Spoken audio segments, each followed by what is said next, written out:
I think we're inviting God's judgment on our nation when we shake our fist at him and say, we know better than you as to what constitutes a marriage.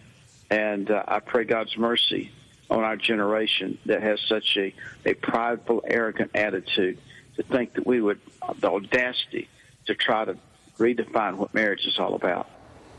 Chick-fil-A President Dan Cathy there sharing his view on the radio about marriage and what it should be. His comments got all kinds of reaction from gay rights activists, the media, and some liberal politicians. You had mayors in big cities saying, we're not going to let Chick-fil-A expand because of what they just said. What happened to freedom of speech in this country? Yeah, and actually when Mayor Emanuel in Chicago, Mayor Menino in Boston, and the mayor of Washington, D.C. jumped in and said in a blatantly unconstitutional comment that they were going to try to legally ban Chick-fil-A from operating within the limits of their cities, that's what gave this story legs, because look, you're not talking about houses of prostitution, okay, or crack houses. You're talking about fast food restaurant, legal operation that just wants to sell you a chicken sandwich. That is what got everybody motivated and saying, look, this isn't about the traditional versus gay marriage issue anymore. This is about free speech. It's about the First Amendment. And shame on the media for really blackening out this story, blacking it out,